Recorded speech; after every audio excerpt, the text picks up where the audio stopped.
The company was known as Bright Horizons Industries, a family-owned business with a legacy of innovation that spanned decades. From its humble beginnings in a small garage to a sprawling office building in the heart of the city, the company had built a reputation for excellence and cutting-edge ideas. Employees often spoke with pride about working there, knowing their efforts contributed to something greater. The office itself was a picture of modernity, with floor-to-ceiling windows that bathed the open-plan workspace in natural light. The sound of clicking keyboards and the hum of conversations filled the air, a testament to the company's collaborative spirit. People from all walks of life worked together under the same roof, bringing a rich diversity of perspectives. Yet, beneath the surface, subtle cracks in this harmonious image revealed biases and unspoken divisions. It was on an ordinary Monday morning when the newest hire, Mr. Davis, began his first shift. Dressed in simple work clothes and carrying a mop and bucket, he didn't draw much attention. He was a middle-aged man with a kind face and a quiet demeanor, always ready with a nod or a polite greeting. Most employees didn't spare him more than a glance, assuming he was just another janitor hired to keep the office spotless. But there was something about the way he observed his surroundings, as though he saw more than anyone gave him credit for. If anyone noticed, they didn't say a word. For now Mr. Davis blended into the background, a man with a job to do and a story yet to unfold. Among the bustling employees, one figure stood out for entirely different reasons: Mr. Patterson, the floor manager. Tall and imposing, with a sharp suit and a sharper tongue, he ruled the office with an iron fist. His management style was notorious. He believed respect was earned through authority, and he wasn't shy about using his position to remind everyone who was in charge. Mr. Patterson had little patience for what he called disruptions. To him, every employee fit into a hierarchy, and anyone in a lower position deserved only the bare minimum of his attention or respect. The janitorial staff, in particular, were invisible to him, unless he needed to bark orders or assign extra work. When Mr. Patterson first crossed paths with Mr. Davis in the hallway, his reaction was typical. He glanced at the new janitor with a mix of indifference and disdain, before quickly dismissing him from his thoughts. To him, Mr. Davis was just another cog in the machine, someone hired to scrub floors and empty trash cans. But it didn't take long for Mr. Patterson to notice something that irked him. Mr. Davis had an air of quiet confidence that felt out of place. He greeted everyone with a warm smile, and carried himself with a calm dignity, traits Mr. Patterson mistook for arrogance. "Keep your head down and do your job, mister," Patterson snapped one day, as Mr. Davis paused to chat with a friendly receptionist. The comment hung in the air, unnoticed by most, but leaving an impression on Mr. Davis. Mr. Patterson's prejudice was as evident as his towering ego, and it was clear he saw Mr. Davis as nothing more than an expendable worker. Little did he know, his assumptions would soon cost him dearly. Mr. Davis started his days early, arriving before most employees to ensure the office was spotless. He worked quietly and efficiently, often going beyond what was expected. From polishing the windows to ensuring the break room was always tidy, his attention to detail didn't go unnoticed, at least not by the employees who appreciated a clean and comfortable workspace. Despite his low-profile role, Mr. Davis had a way of making people feel seen. He greeted the security guard with a cheerful good morning, and complimented the receptionist on her vibrant desk decorations. He never lingered too long, knowing his job demanded his time, but the sincerity in his interactions left an impression on those who cared to notice. Over time, some employees began to warm to him, exchanging smiles or brief conversations during coffee breaks. Others, however, barely acknowledged him, their focus on their work, or their perception of his place in the company hierarchy. There were small moments that hinted at something unusual about Mr. Davis. During a lunch break, he overheard a group of employees discussing a tricky process in their department. To their surprise, he chimed in with a suggestion that was both simple and effective. When asked how he knew about such things, he chuckled and said, "I've picked up a few things here and there." His humility masked a depth of knowledge that didn't quite fit his role, leaving some employees curious but too polite, or cautious, to pry. However, one person didn't appreciate Mr. Davis's quiet competence: Mr. Patterson. He seemed to take special note of how easily Mr. Davis connected with others. To him, it was a sign of overstepping boundaries. On more than one occasion, Mr. Patterson found reasons to criticize Mr. Davis. The windows streaked in the afternoon light, he claimed one day, though no one else seemed to notice. The garbage wasn't emptied fast enough, he complained another time. Despite it being handled promptly, Mr. Davis accepted the criticism with grace, never letting it dampen his spirit. But the subtle tension between the two grew with each passing day, setting the stage for a confrontation that no one saw coming. The tension between Mr. Patterson and Mr. Davis simmered quietly at first, but it soon became impossible to ignore. While most employees treated Mr. Davis with polite indifference or mild kindness, Mr. Patterson seemed determined to make his life as difficult as possible. One morning, as employees shuffled into the office, Mr. Patterson stood near the break room, arms crossed. He spotted Mr. Davis wiping down the coffee counter and marched over. Is that what you call clean? He barked, pointing at an almost invisible coffee stain. This isn't some gas station restroom, Davis. Do it again. A few employees glanced over, but quickly looked away, not wanting to get involved. Mr. Davis quietly nodded and cleaned the counter again, even though it was spotless. His calm demeanor seemed to irritate Mr. Patterson even more. As the days passed, the hostility only grew. Mr. Patterson began assigning Mr. Davis tasks that weren't part of his duties, like carrying heavy boxes up multiple flights of stairs, despite an available elevator.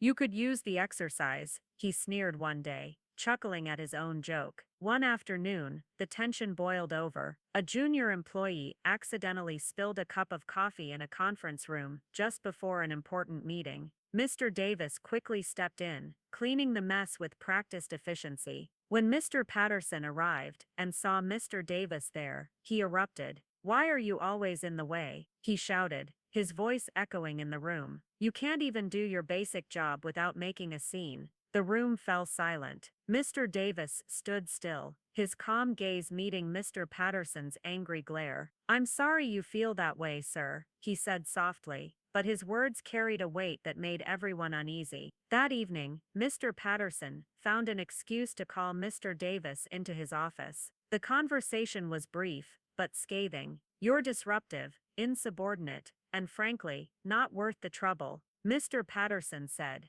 "Pack your things. You're fired." Mr. Davis didn't argue. He simply nodded, thanked Mr. Patterson for the opportunity, and walked out of the office. The silence that followed his departure was deafening. Employees whispered among themselves, many feeling uneasy about what had just happened, but unsure of how to react. Little did they know, this was just the beginning of the story, and Mr. Davis's calm exit was far from the end. The day after Mr. Davis's abrupt firing, the office buzzed with whispered conversations. Employees speculated about what had led to his dismissal. Some thought it was because of the coffee spill. Others assumed Mr. Patterson had finally grown tired of him. Few openly expressed their opinions, but the unease lingered. Meanwhile, Mr. Patterson strutted around the office with his usual air of authority, clearly satisfied with his decision. To him, Mr. Davis had been a disruption, an unnecessary addition to the workplace, who needed to be removed. "This is how you maintain order," he boasted during a conversation in the break room. "Some people just don't belong here." That afternoon, an unexpected email from the company's board of directors landed in everyone's inbox. It announced an emergency all-hands meeting, scheduled for the following morning. Rumors spread quickly,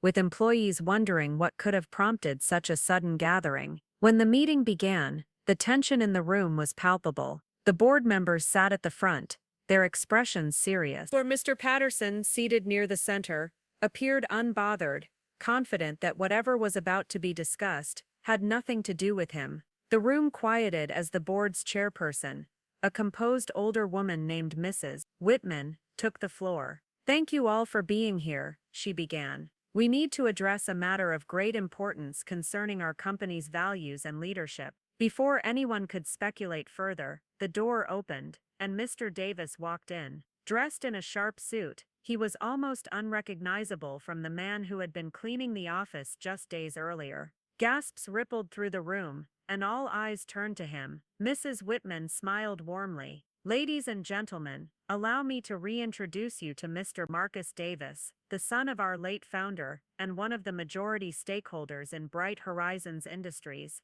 The silence that followed was deafening. Mr. Patterson's smug demeanor vanished in an instant, replaced by a look of utter disbelief. He shifted uncomfortably in his seat, his face pale. Mr. Davis took the floor, his calm yet commanding presence filling the room. "For the past few weeks, I've been working here undercover to observe our company's culture and operations," he began. "I wanted to understand how employees at every level are treated, and whether our stated values of respect and fairness are upheld." His gaze swept the room, finally landing on Mr. Patterson. "Unfortunately, I've witnessed behavior that is not only unprofessional, but also deeply unethical. No one, regardless of their role, should be subjected to the kind of treatment I experienced." The board's chairperson nodded.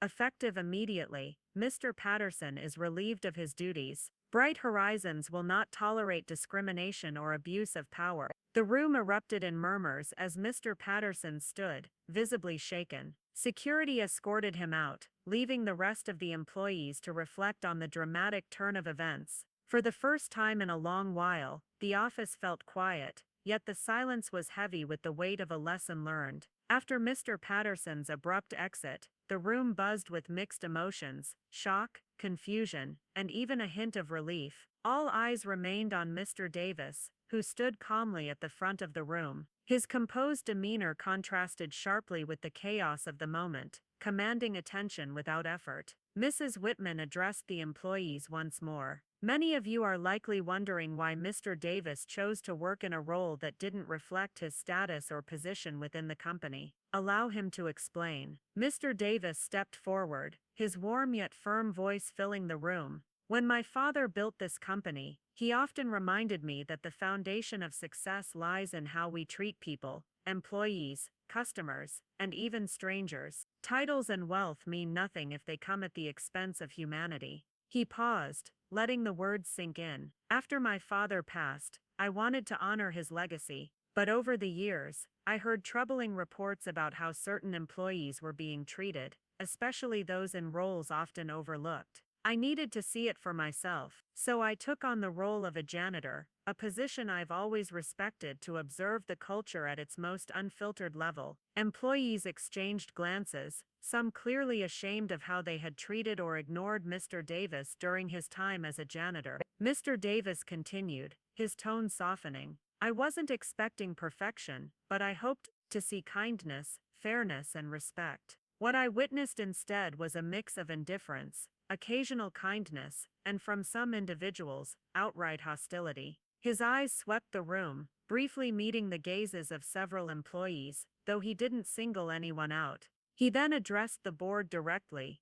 "Mr. Patterson's behavior was the most egregious. His actions reflected a disregard for basic decency and the values this company claims to uphold. If I, as a stakeholder, could face such treatment, I shudder to think how others might have been affected." Mrs. Whitman nodded solemnly. "The board unanimously agrees, Mr. Davis. We deeply regret allowing this behavior to persist, and have already begun discussing measures to ensure it doesn't happen again." One employee, a junior marketer named Rachel, raised her hand hesitantly. "Mr. Davis, I want to apologize. I didn't treat you poorly, but I also didn't stand up for you when I saw how Mr. Patterson acted. I regret that." Mr. Davis smiled kindly. "Thank you, Rachel. Recognizing the need to do better is the first step toward real change. We've all learned something from this experience, myself included." Turning to the entire room, he continued, "This company can only thrive if we treat each other with dignity, regardless of rank or title. To that end, I'll be working closely with the board to implement new training programs, anonymous feedback channels, and stronger accountability measures." The tension in the room began to ease, replaced by a collective sense of hope. Employees murmured their approval, nodding at the prospect of a more inclusive and respectful workplace. Before concluding, Mr. Davis added one final thought. "This isn't about punishment, it's about progress. We all have a role to play in making this company better." Let's honor my father's vision and ensure that Bright Horizons shines brightly for everyone. The room erupted into applause, not just for Mr. Davis, but for the promise of a better future. His undercover journey had revealed the company's flaws, but it also set the stage for meaningful change. In the weeks following Mr. Davis's reveal, Bright Horizons Industries underwent a transformation. The board moved swiftly to implement the changes he had outlined, starting with mandatory sensitivity and diversity training for all employees, regardless of their position. The office felt different. There was a renewed sense of camaraderie as employees reflected on their own behaviors and attitudes. Conversations that once stayed surface level now included meaningful discussions about respect and equality. Rachel, the junior marketer who had apologized during the meeting, took it upon herself to organize a mentorship program to foster better communication between departments.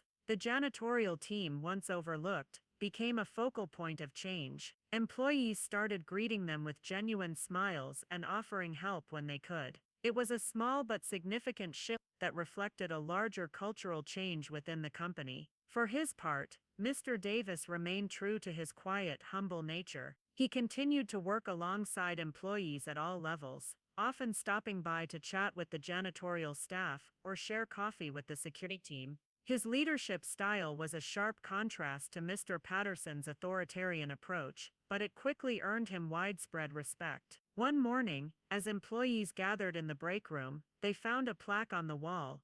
It read, "Bright Horizons is built on respect, equality, and the belief that everyone has value. Let this be a place where kindness shines brighter than ambition." The plaque was signed simply, Marcus Davis. Meanwhile, Mr. Patterson's absence was barely felt. With him gone, employees realized how much of the workplace stress had stemmed from his toxic presence. The story of Mr. Davis's undercover journey became a quiet legend within the company. It served as a reminder of the importance of humility and the unexpected power of small acts of kindness. By the end of the month, Bright Horizons Industries was not just a workplace but a community, a place where people felt valued and respected, no matter their role. And at the heart of it all was Mr. Davis, a man who had shown that leadership wasn't about titles, but about the impact one has on others. Months after Mr. Davis's undercover experience, Bright Horizons Industries had become a shining example of workplace transformation. Employees felt a renewed sense of pride in their company, knowing it was a place where respect and fairness were more than just words in a mission statement.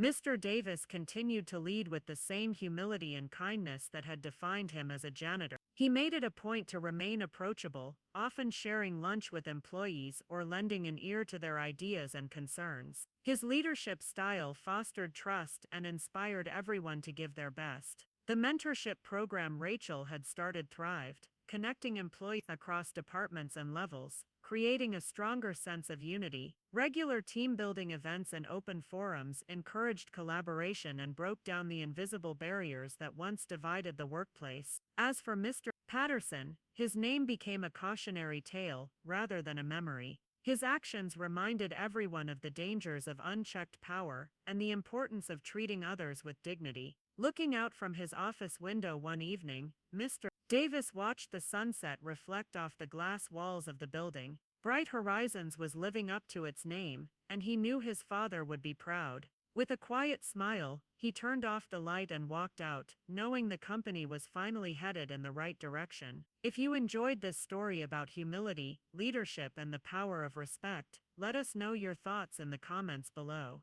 What did you take away from Mr. Davis's journey? Make sure to like this video if it resonates with you, and don't forget to subscribe for more inspiring stories that uncover the unexpected. Your support helps us share messages that matter.